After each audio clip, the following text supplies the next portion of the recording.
Thank you all for joining us today. Please welcome the Sacramento Metropolitan Gospel Choir under the direction of Quincy L.Y.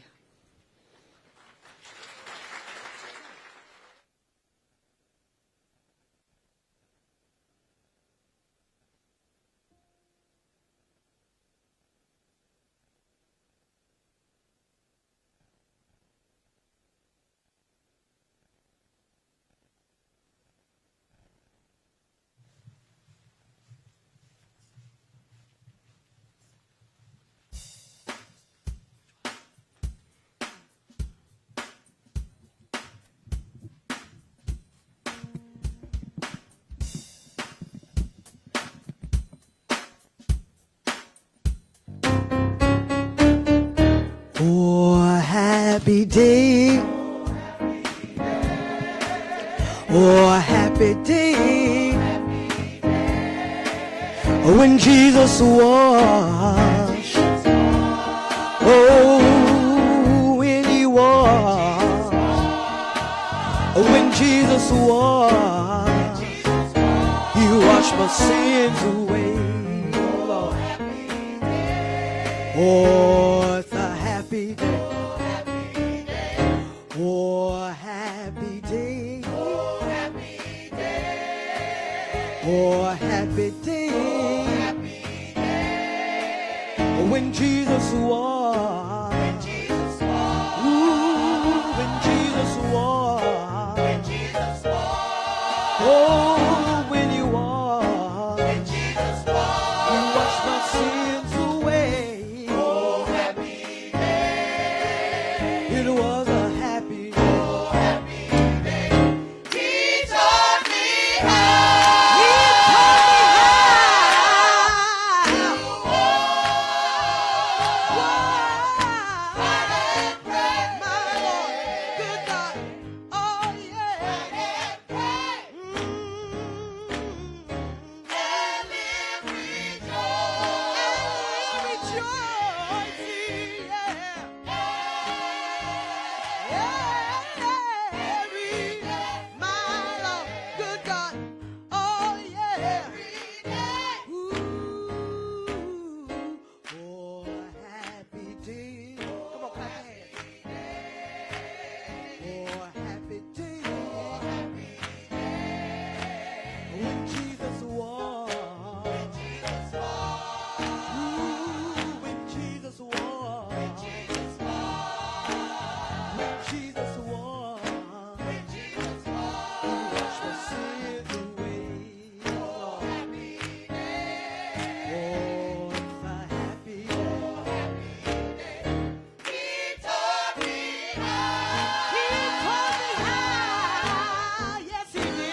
please rise for the presentation of colors by the California Attorney General's Color Guard. And please welcome President pro tempore of the California State Senate, Tony Atkins, who will lead us in the Pledge of Allegiance.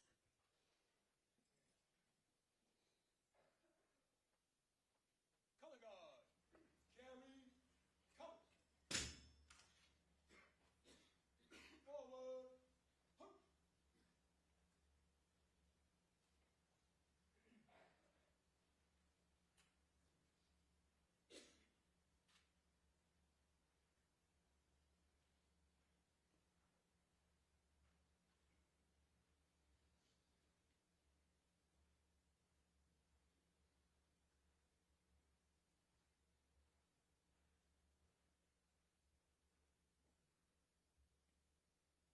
Present.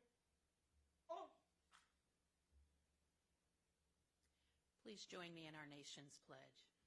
I pledge allegiance to the flag of the United States of America and to the republic for which it stands, one nation, under God, indivisible, with liberty and justice for all. Order. On.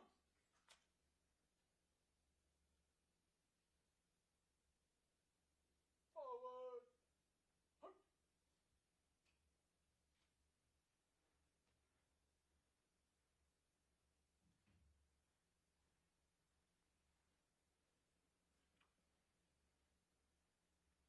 Thank you. You may be seated. Please welcome Chief Daniel Hahn of the City of Sacramento Police Department.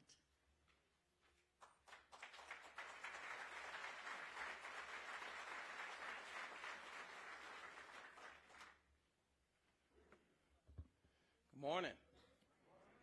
I see Mr. Attorney General likes to have a little church in here.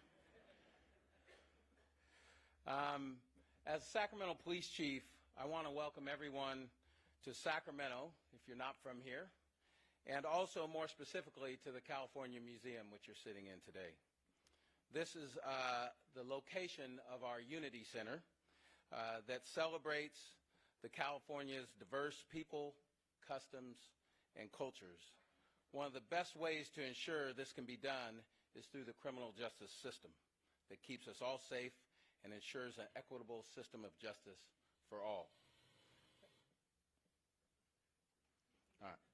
A very appropriate location to welcome in and swear in the California State's Attorney General.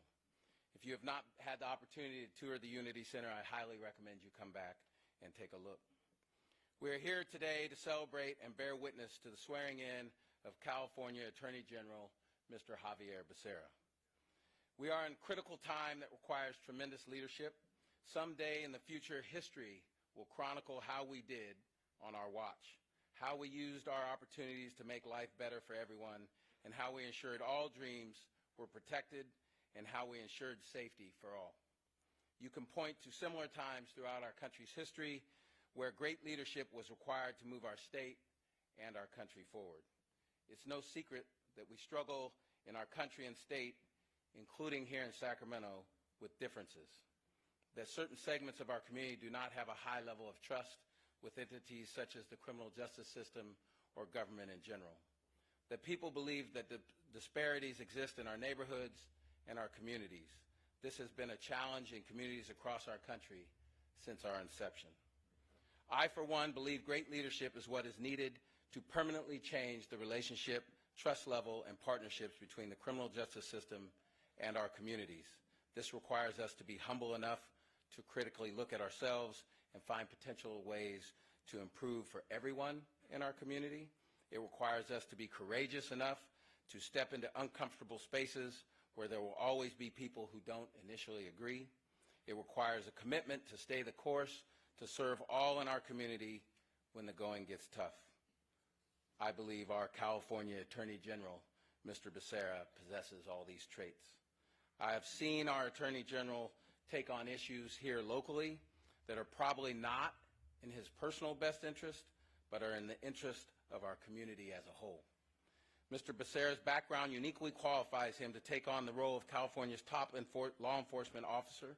He takes on this role after already spending a lifetime of service to our community through 12 terms in Congress and the U.S. House of Representatives, the California Legislature, and as the Deputy Attorney General in the California Department of Justice. In addition to his professional service, I believe his personal story also uniquely qualifies him as California's Attorney General. Mr. Becerra and his family have not only lived the American dream, but have lived the California dream as well. He is the son of an immigrant and the first in his family to obtain a four-year college degree. One of the things that and I must admit, I'm a little bit biased, as a person born and raised in Sacramento, one of the things I think uniquely qualifies him for this job is he was born and raised in the great city of Sacramento.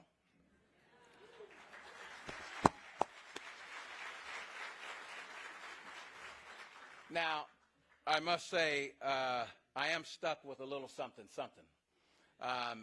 He is a proud McClatchy Lion graduate. And I struggle with this as I grew up not caring much for the Lions, as I'm a proud Sac High Dragon graduate. But having graduated 30 plus years ago, I'm learning to put those old rivalries behind me. We can't overcome the challenges we have in our country and state without great leadership and a commitment to working together, finding solutions together, and building what is good for all people together. I look forward to working with the Department of Justice and our Attorney General to ensure that the state of California lives up to our potential for all people in all communities. As Dr. Martin Luther King Jr. once said, we must live together as brothers or perish together as fools. In closing, I'm excited about our future, and I look forward to working with leaders such as Mr. Becerra. And I ask everyone in here tonight and across our state to say blessings over the Attorney General, Mr. Becerra, and keep him in your thoughts as he continues to take on the vital role of California's top law enforcement officer and being a critical leader in our state and our country in ensuring all people are able to live out their potential and chase their dreams. Thank you.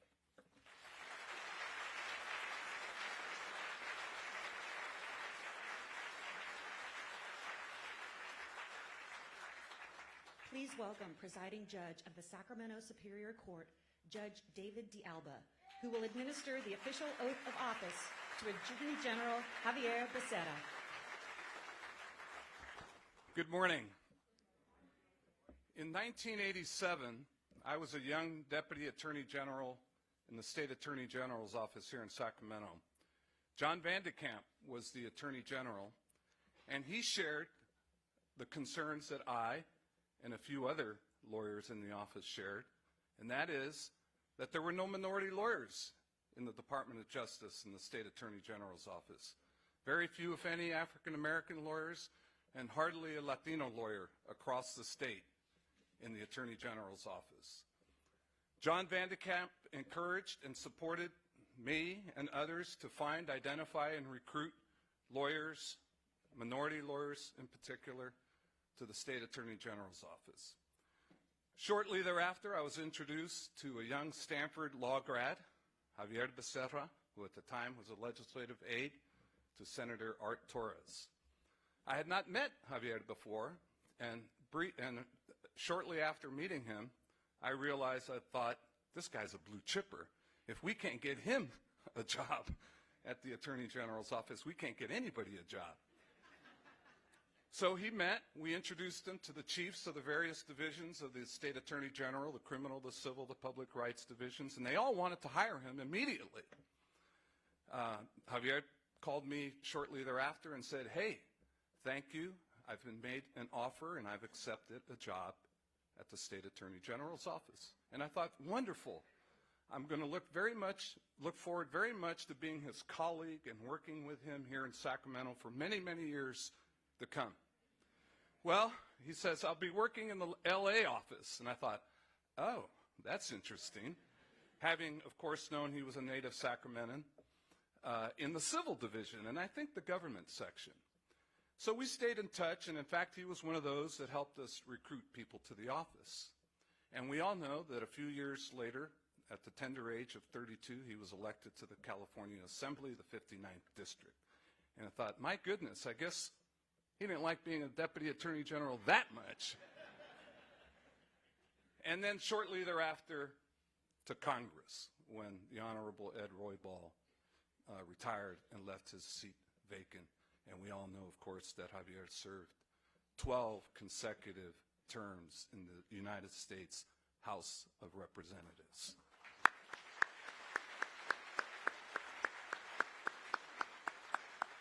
When he left, it was the 34th district, after the 30th, the 31st, and then redistricting the 34th. So in late 2016, the governor finds him, and much to my delight and the delight of many, and to the surprise of some, names him the next Attorney General of the state of California, the 33rd Attorney General of the state of California, the first Latino Attorney General of the state of California.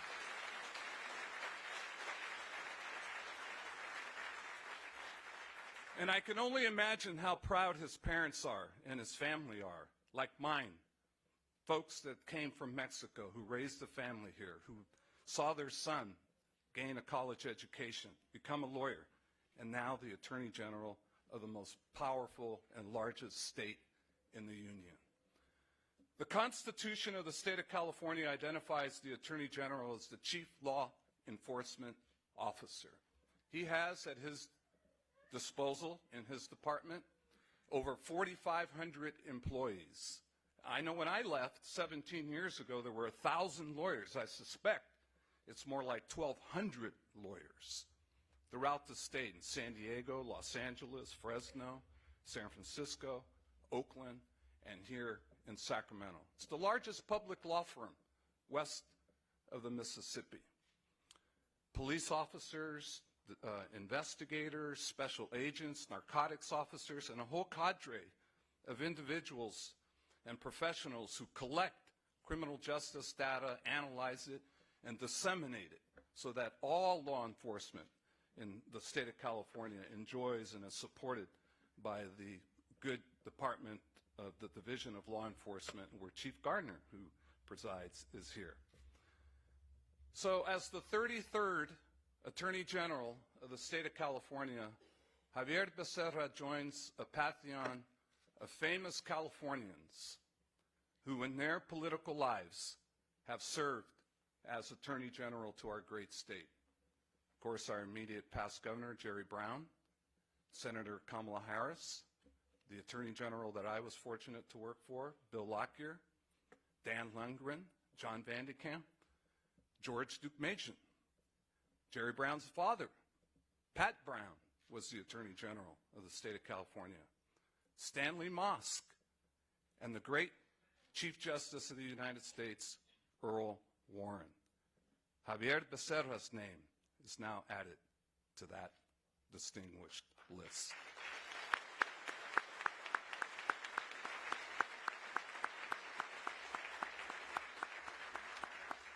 It is my high honor and distinct pleasure to administer the oath of office to Javier Becerra, and I invite him and his wife, daughters, and family to approach the stage. If you would, step forward. Attorney General Becerra is joined on stage by Dr. Carolina Reyes, his wife, and their 3 daughters and son-in-law, Natalia, Olivia, Clarissa, and Yvonne.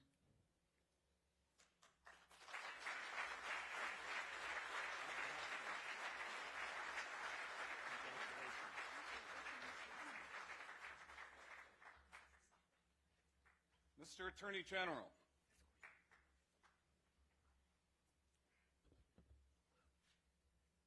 if you would raise your right hand, sir. I, Javier Becerra, do solemnly swear that I will support and defend the Constitution of the United States and the Constitution of the State of California against all enemies, foreign and domestic,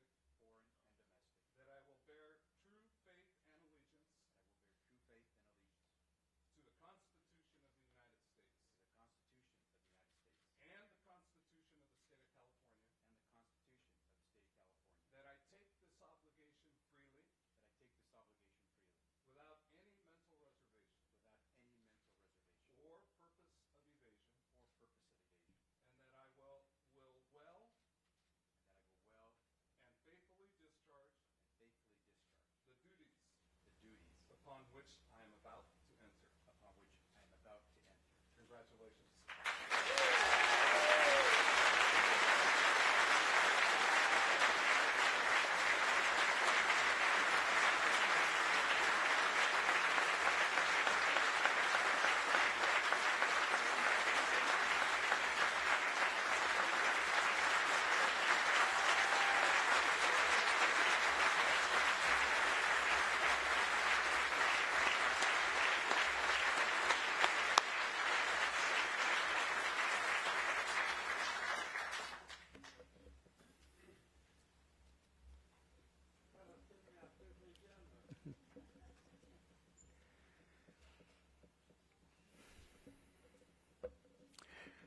At least this time it's real, right? For 4 years.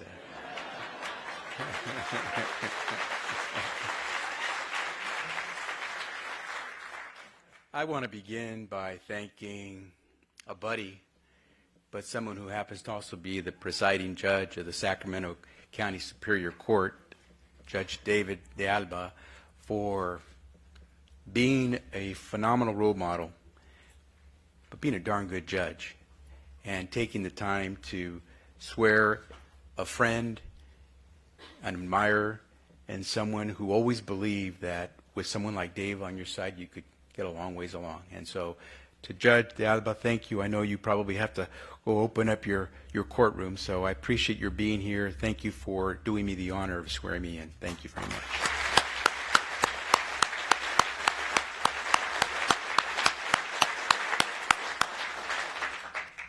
Chief Hahn, I think you said it right.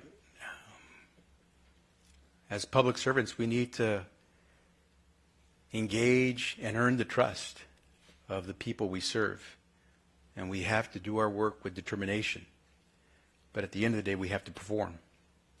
I am thrilled that you would do me the honor of reciting the invocation using your own words to express to the people here how important this ceremony is, because it is very important to me. But I also recognize how important you are, not just to the people of Sacramento, but to the people of the state of California, for what you represent, what you've accomplished, and for you too, what you will achieve in your lifetime. So thank you, Chief Hahn, for being with us today.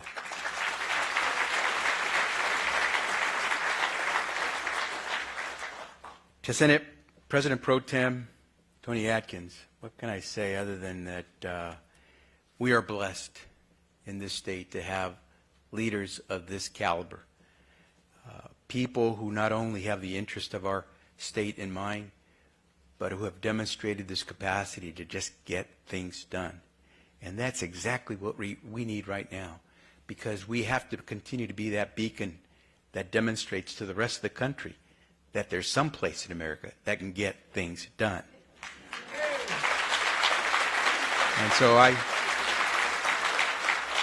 say to President Pro Tem Atkins, thank you very much for leading the Pledge of Allegiance. And just so you know, please go home and tell your fifth graders, when they come home and tell you, when she tells you, Mommy, Daddy, I just got asked to lead the Pledge of Allegiance, let her know where that takes you, okay?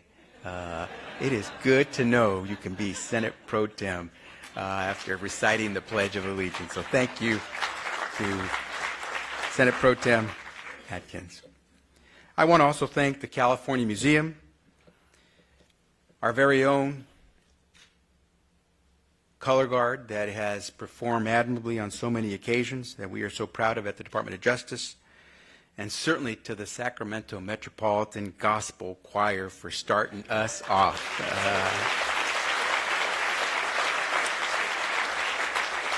I owe them some hugs because I didn't have a chance when I got here to just thank them for giving us a chance to be spiritually enlivened, to have us wake up, and to give us a chance to believe. And so I want to be able to, Chief, I know that with your help we were able to get them here, but I'm going to have to go follow them some places because I think Carolina and I are going to have some good times with them. But they were great to come, and I want to say to each and every one of them, thank you for making the trek. Typically, they'd probably be accustomed to singing for another half hour or hour, and I hated to cut them short. I was actually hoping they'd do me the honor of singing Bill Withers, Lean on Me, because I love that song. But time being what it is, I'm just pleased that they were willing to grace us with their presence and their voice and their music. So we thank them for having come this morning.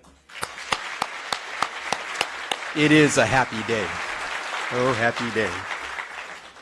To my team, both at the Department of Justice and my election team, I just want to say, because of you, your relentless effort, I believe we can say with accuracy that I received more votes to be Attorney General than anyone in the history of this country has received ever to serve in this capacity.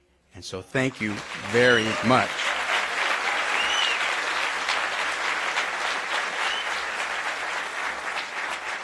Thank you to all who are here. I see, obviously, family. I see friends. I see people who were with me from the very beginning. I see people who should have stopped supporting and being there and doing all sorts of things early on, but they just kept at it. Thank you all for taking the time to share this moment with my family and me. I am thrilled to be part of the Department of Justice family. It is a team. But the reality for me is that team starts first and foremost for me at home. And it starts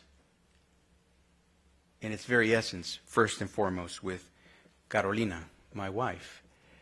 I am blessed. I know I often get told, oh, thank you, you've saved the lives of so many people, you've done so much good. And I tell them, look, the person who saves lives is the person who is my spouse, who is one of the greatest doctors I've ever met as an OBGYN. She truly does save lives, and I am fortunate to be with her.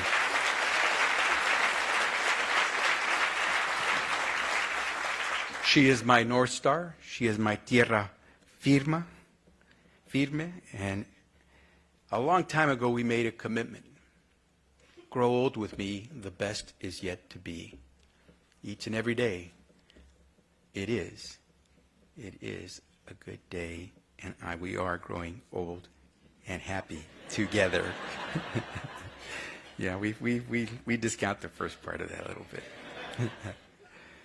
To Clarissa, Olivia, Natalia, and to now Yvonne, some of you who received our holiday cards probably at some point about 2-3 years ago thought, what the heck is going on here? There's a second guy in this photograph.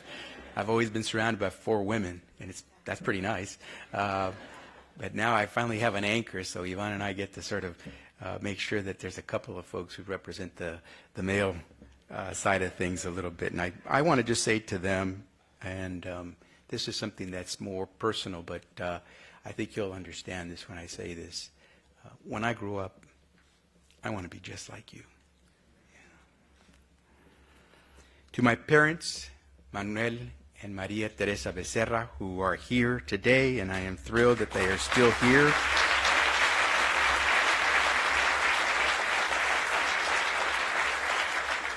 Little did they know that they were going to embody the American dream as they went through life.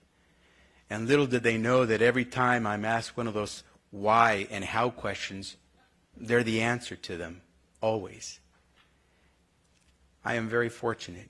I'm joined also by my sister Marilena, my sister Terry, my oldest sister Margie could not be here, my niece Adrian, and many of my extended family who are here. I want to thank them for being there and being by my side in these very important times. I thank them for being part of my family.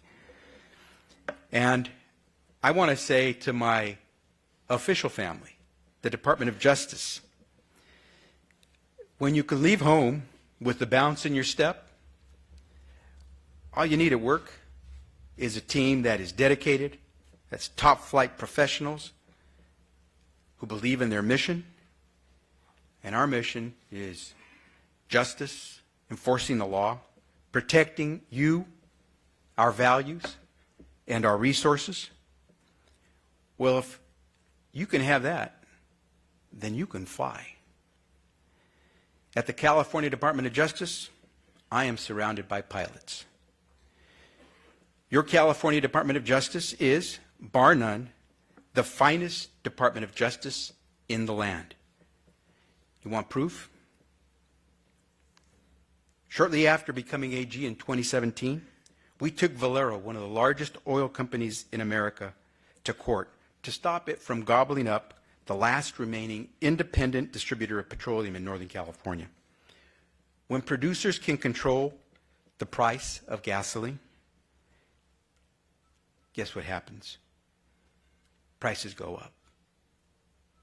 When there is no competition for the distribution of that gasoline, consumers are the ones that pay. So we stepped in. We beat Valero in court, and we stopped their anti-competitive purchase within the first 7 months of my taking office as Attorney General here in the state of California. Have you heard of Backpage.com? The correct answer to that should be no. Because Backpage.com was the largest online trafficker of sex in the world. You can change your answer now. And I say was because at the California Department of Justice, we investigated and then we prosecuted Backpage's principles, and today, Backpage is history. Today, terminally ill Californians need not senselessly die in pain and misery because our legal team at the Department of Justice successfully overturned a court ruling which erroneously upended our governing state statute, which allowed people to die in dignity. The gun lobby? Well, the gun lobby has sued me, I think, about a half a dozen times so far. And they are doing their utmost to try to undo some of the most progressive gun safety laws in the nation. So far, they've been firing blanks. In fact, California continues to be the only state in the nation that allows law enforcement to seize firearms from felons and dangerous individuals without waiting for a tragedy to happen. Our special agents at the Bureau of Firearms have removed over 18,000 firearms from people who are dangerous and have committed felonies. We've also been a little busy keeping the dysfunction and insanity in Washington, D.C. from infecting California. The California Department of Justice won an injunction in court which stops the administration and its attempts to limit a woman's right to health care under the Affordable Care Act, and that applies to every woman in America.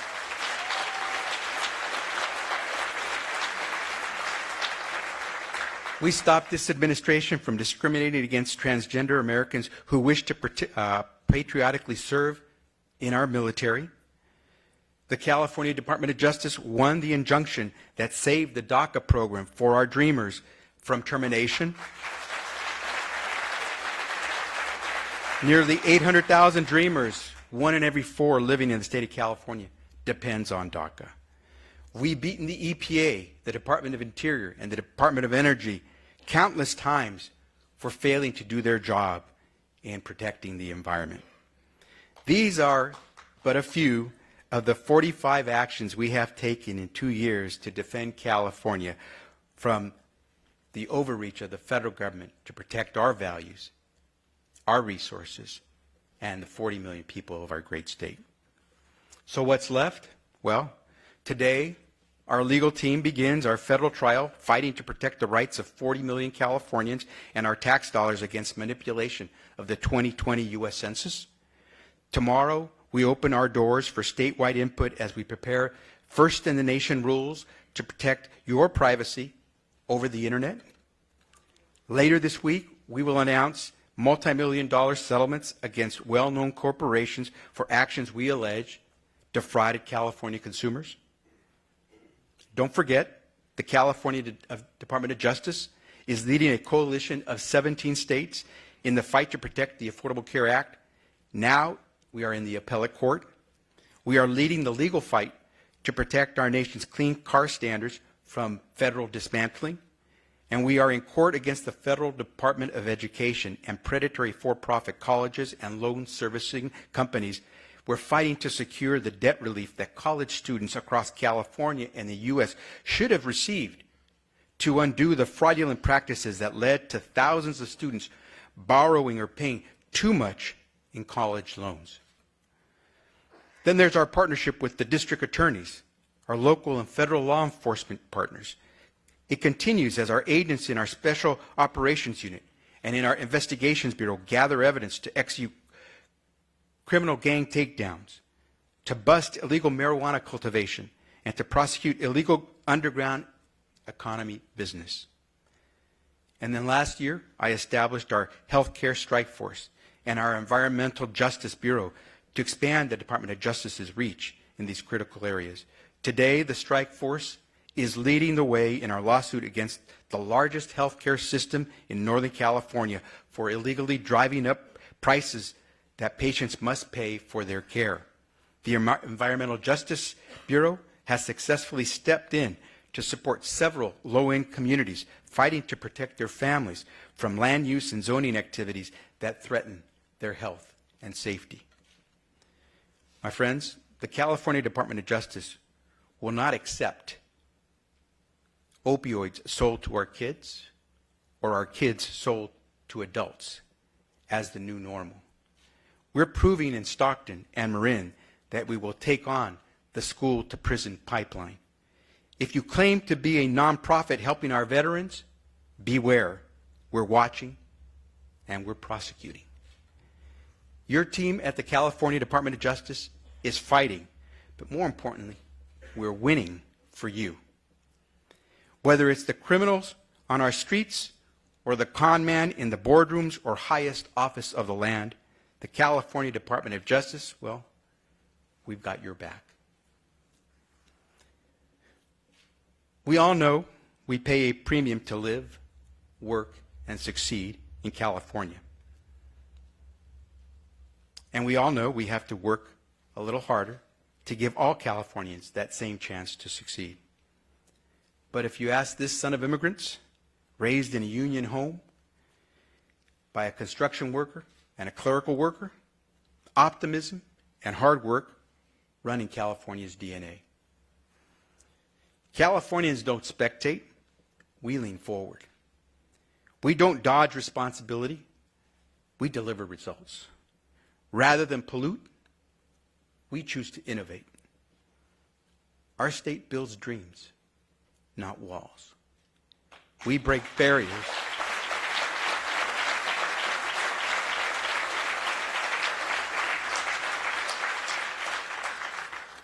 We break barriers, not rules.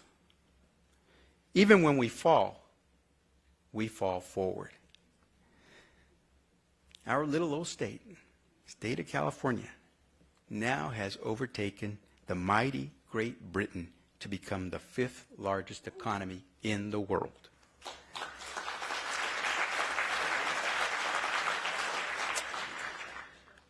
So, some say, Californians are just lucky. I say we work hard for our good luck. Some people tell me I'm lucky that I got to be AG because I was appointed first. After receiving nearly 64% of the vote, I just say, I'm going to make a difference. I'm going to defend you, your values, and our resources, whether you're in Calexico or Eureka. How far will we fly in the 4 years to come? Well, if we remain a team, a family, then, as my daughters know, the sky's the limit.